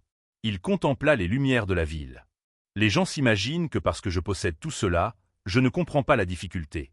Mais mon père et moi avons monté notre première entreprise dans un garage. Je sais ce que c'est que de compter chaque euro. D'avoir plus de moi que d'argent à la fin. Je n'oublie pas cela. Je ne le peux pas. » Il lui ouvrait une porte, lui laissant entrevoir l'homme derrière le mythe. Il n'était pas seulement un milliardaire. Il était un fils, un homme qui avait connu les épreuves, un homme qui ressentait le besoin de se reconnecter à un monde dont il était désormais si éloigné. Le canyon qui les séparait sembla un peu moins vaste. Alors, dit-il en se retournant vers elle avec une expression curieuse et enjouée. Dites-moi, Olivia Dubois, qu'est-ce qu'une personne dotée de votre grâce face à l'adversité fait au coin gourmand? Poussée par son intérêt sincère, elle se retrouva à lui parler de son rêve de devenir comptable. Un rêve qu'elle avait mis en suspens pour s'occuper de sa mère malade, décédée 2 ans plus tôt. Elle lui parla de la montagne de dettes médicales laissées par sa mère, de la formation en ligne qu'elle venait de commencer. Elle parla avec une franchise brute qu'elle n'avait pas anticipée, mais sa présence calme la mettait en confiance. Il écoutait, sans l'interrompre, sans lui offrir de solution. Il écoutait simplement, toute son attention tournée vers elle, lui donnant l'impression d'être la personne la plus importante de tout le gala. Leur fragile bulle de connexion fut brutalement, violemment, éclatée. Tiens. Regardez qui voilà. La voix était mielleuse, visqueuse et horriblement familière. Le sang d'Olivia se glaça. Elle se retourna et vit Marc, debout dans l'embrasure de la porte de la terrasse. Il n'était pas en uniforme.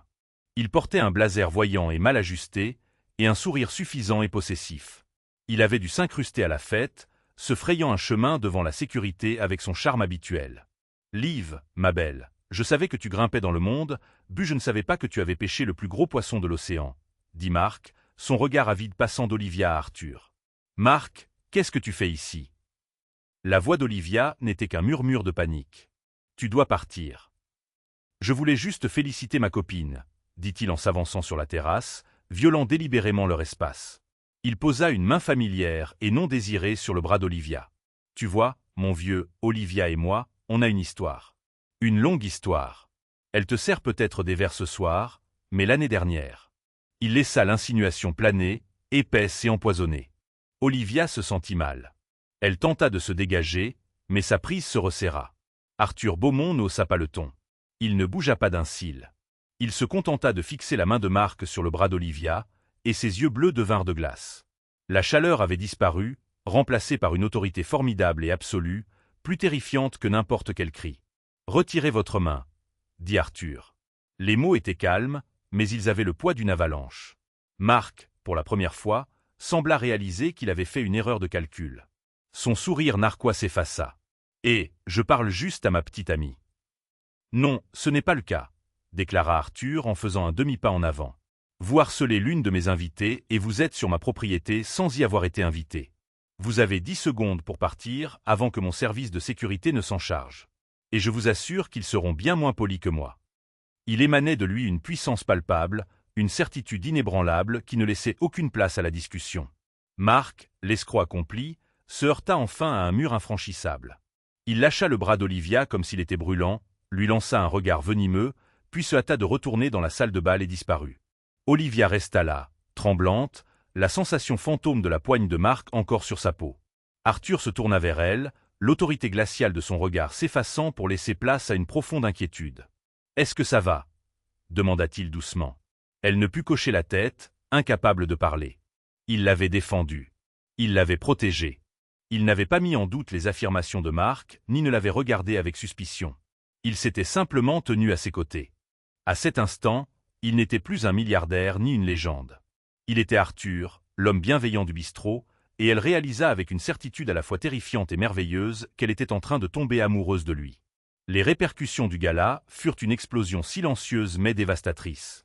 Marc, dans un ultime acte de malveillance, avait contacté un blogueur à scandale notoire.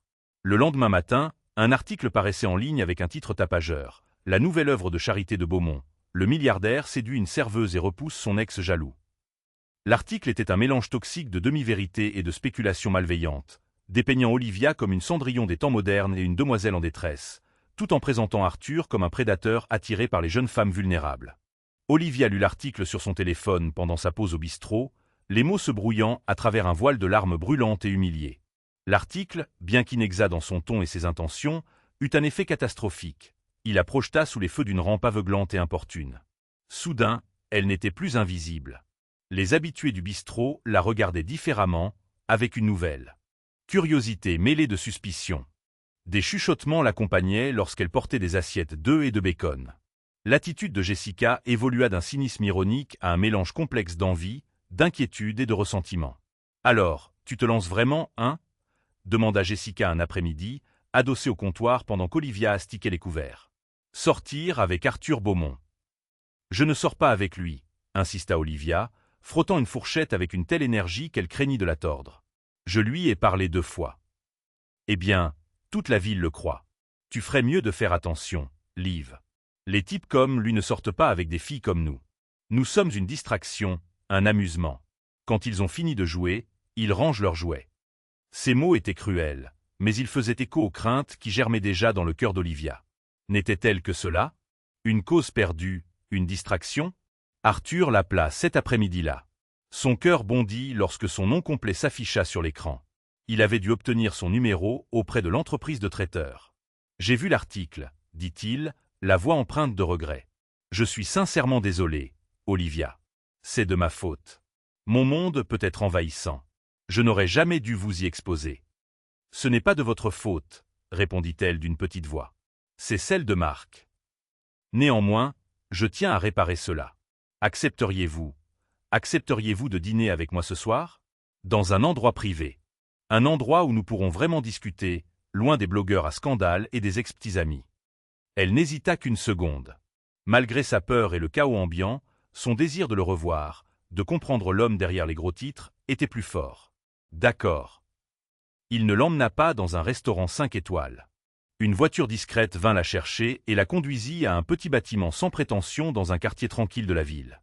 C'était une bibliothèque privée qui lui appartenait, un sanctuaire rempli d'étagères allant du sol au plafond, où flottait une odeur de vieux papier et de cuir. Ils partagèrent un repas simple, des pâtes et une salade commandée chez un traiteur italien local. Là, à l'abri des regards indiscrets, leur connexion s'approfondit. Là, dans le silence feutré de la bibliothèque, loin du tumulte du monde extérieur, la dynamique entre eux se transforma. Il n'était plus le milliardaire et la serveuse, mais simplement Arthur et Olivia. Il ne parlait ni affaires ni milliards. Il évoquait sa passion pour l'histoire, lui montrant des éditions originales de livres qui avaient façonné sa pensée. Il la questionnait sur sa formation en comptabilité, écoutant avec un intérêt sincère son explication de la différence entre débit et crédit. Il la faisait se sentir intelligente et intéressante. Pour la première fois depuis des années, elle se sentait plus qu'une simple serveuse, plus qu'un amas de dettes et de soucis. Il s'ouvrit également sur son passé et son hostilité envers Grégoire Fournier. Le père de Fournier était l'associé de mon père, il y a des années, expliqua Arthur, son expression se durcissant légèrement. Il a trahi mon père, détourné une fortune et a presque ruiné notre famille. Cela a détruit la santé de mon père. Grégoire a hérité de l'entreprise de son père et de sa haine pour ma famille. Il est convaincu que nous les avons ruinés, alors que c'est leur propre cupidité qui en est la cause. Il tente de me détruire depuis que j'ai repris Beaumont Industries. Ce récit jeta une lumière nouvelle et plus sinistre sur la conversation qu'elle avait surprise au gala. Il a dit qu'il avait un atout en place, dit Olivia, les mots lui échappant avant qu'elle ne puisse les retenir. Il a dit que vous aviez une faiblesse pour les causes perdues. Le regard d'Arthur croisa le sien, et un instant, il parut sans défense, presque vulnérable. Il voit les choses ainsi. Il perçoit tout acte de bonté comme une faiblesse à exploiter. C'est ainsi que fonctionnent les hommes comme lui. Cette conversation consolida leurs liens, les positionnant comme des alliés face à une menace commune. Leurs rendez-vous se poursuivirent sur ce modèle, privé, simple et authentique. Il venait dans son minuscule appartement pour regarder de vieux films. Elle l'aidait à résoudre les mots croisés du journal. En retour, il l'aidait dans ses devoirs de comptabilité, son esprit brillant lui simplifiant les concepts les plus complexes. Jamais il ne la fit se sentir inférieure. Il célébrait ses petites victoires, comme lorsqu'elle obtint un 19/20 à son examen de mi-session. Il devenait son ami, son mentor, et quelque chose de plus qu'elle n'osait nommer. Mais Grégoire Fournier n'était pas homme à rester dans l'ombre. En voyant les chroniques mondaines associées Olivia à Arthur, il n'y vit pas une romance, mais une opportunité, une faille à exploiter. Un après-midi, alors qu'Olivia sortait de son appartement, une élégante voiture noire s'arrêta à sa hauteur. Un homme en costume sur mesure en descendit. « Mademoiselle Dubois, Monsieur Fournier souhaiterait vous parler. » Contre toute prudence, un mélange de curiosité et d'appréhension la poussa à monter. Elle fut conduite au siège étincelant et aseptisé de Fournier Immobilier Global. Le bureau de Grégoire Fournier était l'antithèse de la bibliothèque d'Arthur. Tout en verre et en chrome, un espace froid et moderne offrant une vue panoramique sur la ville, une vue qui surplombait délibérément la tour Beaumont. Fournier était charmant, son sourire aussi poli et artificiel que son bureau. « Mademoiselle Dubois. Merci d'être venu. Je serai direct. Je sais que votre situation financière est délicate. Il fit glisser un dossier sur le vaste bureau en sa direction. Je suis prêt à vous offrir une solution. Elle l'ouvrit. À l'intérieur se trouvait un chèque de banque à son nom. Le montant lui coupa le souffle.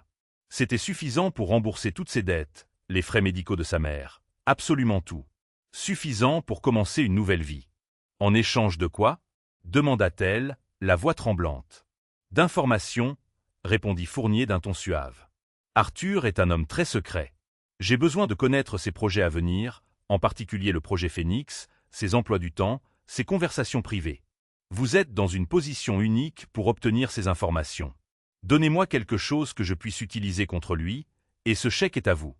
Personne n'en saura jamais rien. L'offre flotta dans l'air, séduisante et empoisonnée. C'était l'épreuve ultime. Elle pouvait l'accepter, résoudre tous ses problèmes en un instant. Il lui suffisait de trahir la seule personne qui lui avait montré une véritable bonté, l'homme dont elle était en train de tomber amoureuse. Elle regarda Fournier, son sourire de prédateur et ses yeux froids et calculateurs. Il était l'incarnation de tout ce qu'était Marc, simplement dans un emballage plus coûteux. Il était l'antithèse de tout ce qu'était Arthur. Avec une clarté qui la surprit elle-même, elle repoussa le dossier sur le bureau. « Non, dit-elle, la voix nette et ferme. Je ne suis pas à vendre. » Le sourire de Fournier s'effaça, son visage se tordant en un masque de fureur. « Idiote! Vous croyez vraiment qu'il tient à vous? Vous n'êtes qu'un amusement passager. Vous le choisissez lui plutôt qu'une nouvelle vie. Vous le regretterez. » Sa menace résonna à ses oreilles alors qu'elle quittait l'immeuble. Mais elle ne ressentait aucun regret. Elle se sentait forte. Elle avait été mise à l'épreuve et n'avait pas flanché. Elle ne parla pas de cette rencontre à Arthur. Elle ne voulait ni l'inquiéter, ni donner l'impression de lui faire un rapport. Mais son refus avait scellé son sort aux yeux de Fournier. Si elle ne voulait pas être son pion, elle serait sa cible. Le point culminant arriva une semaine plus tard.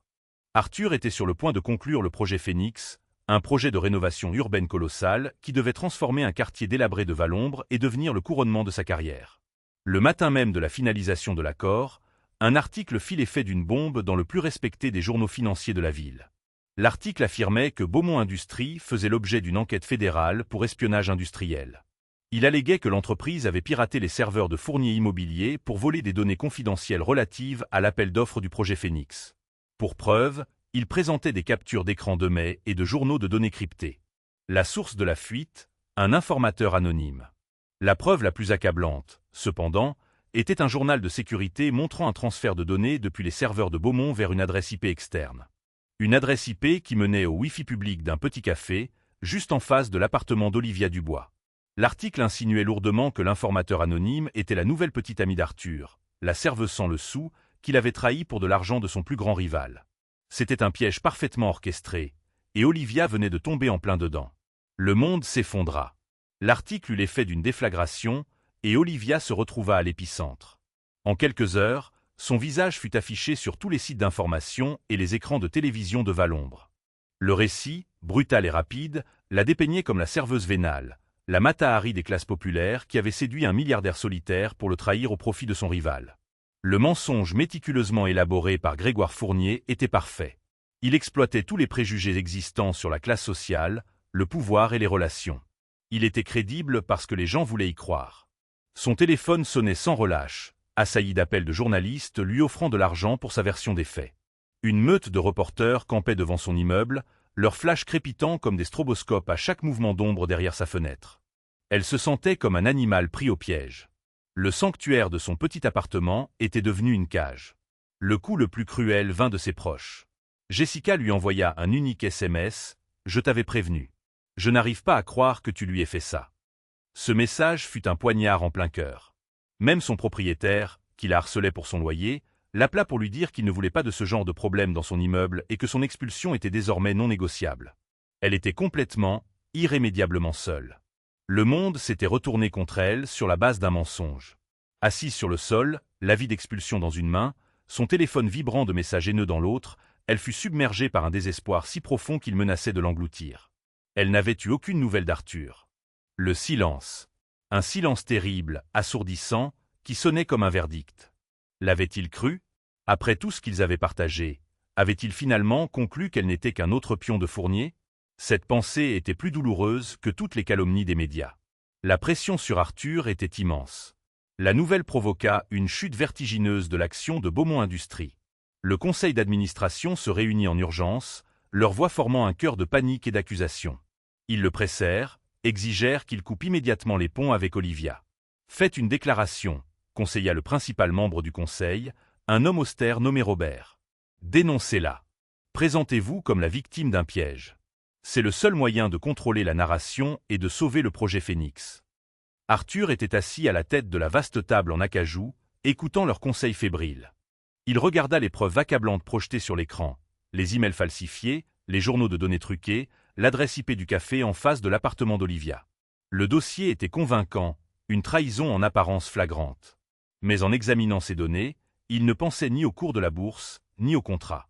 Il pensait au regard d'Olivia lorsqu'elle lui parlait de sa formation en comptabilité. Il pensait à sa farouche intégrité lorsqu'elle lui avait rendu son précieux stylo.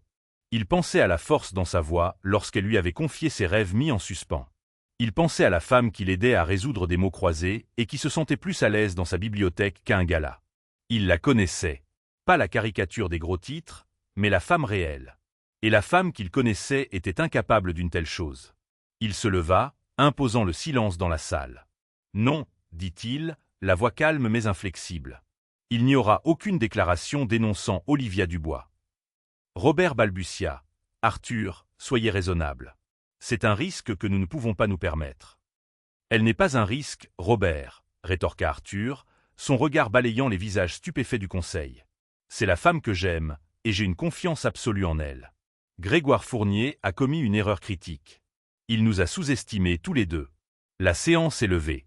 Je vais m'en occuper. » Laissant la salle de conseil en plein chaos, Arthur passa un appel à son chef de la sécurité, un ancien officier de renseignement redoutable et d'une loyauté à toute épreuve, nommé Lefebvre. « Passez tout au crible, Lefebvre, » ordonna Arthur. « Je veux tout savoir. Les données, la source de la fuite, le Wi-Fi du café. Je veux savoir qui Fournier a payé et comment il a procédé. N'épargnez aucune dépense. » Son deuxième appel fut pour Olivia. Quand son téléphone sonna, affichant son nom, elle retint son souffle. Elle répondit d'une main tremblante, se préparant au coup de grâce. Olivia, sa voix résonna, non pas chargée de colère ou d'accusation, mais d'une chaleur profonde et inébranlable. « Est-ce que ça va ?» Des larmes coulèrent sur son visage. Des larmes de soulagement pur, absolu. « Vous ne les croyez pas ?» murmura-t-elle. « Jamais, » affirma-t-il, sa conviction agissant comme une bouée de sauvetage. « Je crois en vous. J'arrive. Ne parlez à personne. Ne regardez pas les nouvelles. Attendez-moi. » Fidèle à sa parole, une voiture vint la chercher, se frayant un chemin à travers le cirque médiatique avec une efficacité experte. Elle ne l'emmena pas dans l'une de ses luxueuses demeures, mais dans un chalet moderne et isolé qu'il possédait au cœur de la forêt, à l'extérieur de la ville, un havre de paix et d'intimité totale. Quand elle le vit debout sur le porche, elle se jeta dans ses bras, enfouissant son visage dans sa poitrine et s'autorisant enfin à s'effondrer. Il la serra contre lui caressant les cheveux, la laissant pleurer jusqu'à épuisement. « Il m'a offert de l'argent, » avoua-t-elle, la voix étouffée par sa chemise. « Fournier. Il m'a offert un chèque pour vous espionner. J'ai refusé. »« Je sais, » dit doucement Arthur. « Je savais que vous le feriez. » Pendant les 48 heures qui suivirent, le monde extérieur continua de s'agiter, mais à l'intérieur de leur sanctuaire, ils formaient une équipe. Lefebvre et ses experts en cybersécurité travaillèrent sans relâche, et Arthur tint Olivia informée de chaque avancée. Ils découvrirent que le routeur Wi-Fi du café avait été physiquement modifié, un dispositif de clonage sophistiqué ayant été installé pour usurper les adresses IP. Ils retrouvèrent l'informateur anonyme du journal financier, un jeune journaliste qui avait reçu une somme considérable via un réseau de sociétés écrans menant à Fournier Immobilier. Ils identifièrent même le graphiste engagé pour créer les faux emails, un freelance, qui, sous la pression, accepta de témoigner. La dernière pièce du puzzle fut la plus brillante. L'équipe de Lefebvre récupéra un fichier de caméra de sécurité effacé d'un bâtiment situé en face du café. Il montrait un technicien d'une société appartenant à Fournier Immobilier installant le dispositif en pleine nuit, une semaine avant la publication de l'article. Le complot de Fournier, si parfait en apparence, s'était désintégré sous l'application ciblée des ressources d'Arthur et de sa foi inébranlable en Olivia. Avec les preuves rassemblées, Arthur ne se contenta pas de les divulguer à la presse. Il organisa une conférence de presse en bonne et due forme à la Tour Beaumont. Il se tint au pupitre, non pas seul, mais avec Olivia fièrement à ses côtés. Il ne se borna pas à présenter les preuves qui les disculpaient. Il exposa l'intégralité de la conspiration de Fournier, étape par étape. Il révéla la corruption, le piratage, la fraude. Les conséquences pour Grégoire Fournier furent immédiates et catastrophiques. Ses actions ne chutèrent pas, elles s'anéantirent. Les enquêteurs fédéraux, munis des preuves fournies par Arthur, perquisitionnèrent ses bureaux. Fournier était fini. Son empire s'effondrait en poussière, exactement comme il l'avait souhaité pour Arthur. Dans le calme qui suivit, alors que le cycle des nouvelles passait à un autre scandale, Olivia et Arthur se tenaient sur la terrasse de la bibliothèque privée, contemplant la ville. Le projet Phénix était sauvé. Sa réputation était intacte. Et plus important encore, ils étaient ensemble. « Vous savez, » dit Olivia en se tournant vers lui, « vous n'étiez pas obligé de faire tout ça. Vous auriez pu simplement payer mon addition au bistrot et disparaître à jamais. » Il lui prit les mains. Disparaître aurait été la plus grande erreur de ma vie. Ce jour-là, au bistrot, je n'ai pas seulement vu une femme en difficulté. J'ai vu de la force. J'ai vu de l'intégrité. J'ai vu quelqu'un qui méritait un peu de gentillesse. Je n'aurais simplement jamais imaginé que ce serait moi qui aurais le plus besoin de sa gentillesse. Il ne lui proposa ni un mariage somptueux, ni une vie de luxe oisive. Il lui proposa quelque chose de bien plus réel. « J'ai remboursé vos dettes, » dit-il simplement. « Non pas comme un cadeau, mais comme un investissement. Je veux investir en vous, Olivia. Terminez votre formation. Je connais un excellent petit local commercial en centre-ville. Il serait parfait pour un cabinet comptable, une librairie, ou tout ce que vous voudrez en faire. Je ne veux pas être votre sauveur. Je veux être votre partenaire. » Des larmes emplirent les yeux d'Olivia, mais cette fois, c'étaient des larmes de joie. Il ne la voyait pas comme un projet, mais comme une égale. Leur histoire d'amour n'était pas née dans un château de contes de fées, mais s'était forgée dans la réalité crue d'un bistrot modeste, avait été mise à l'épreuve par la trahison et s'était solidifiée sur des fondations de confiance absolue. Il ne s'agissait pas d'un milliardaire sauvant une pauvre serveuse. Il s'agissait de deux personnes trouvant l'une en l'autre la seule chose que l'argent ne pourrait jamais acheter, un foyer. En définitive, il ne s'est jamais agi de l'argent. L'histoire a commencé par un simple acte de bonté, un repas offert, un moment de dignité restitué. Mais elle s'est épanouie en un témoignage de la capacité à voir le véritable caractère d'une personne au-delà des circonstances. Le parcours d'Olivia et Arthur n'était pas un conte de fées. C'était une véritable épreuve du feu. Ils ont affronté des rivaux acharnés, l'humiliation publique et les préjugés tenaces d'un monde qui a tenté de les séparer.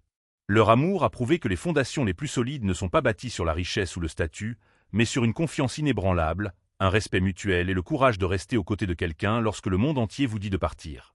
Leur histoire nous rappelle que les plus grands investissements que nous puissions faire sont les uns envers les autres. Si leur histoire vous a touché, n'hésitez pas à aimer cette vidéo, à la partager avec quelqu'un qui a besoin d'un peu d'espoir, et n'oubliez pas de vous abonner pour découvrir d'autres histoires vraies qui sauront toucher votre cœur.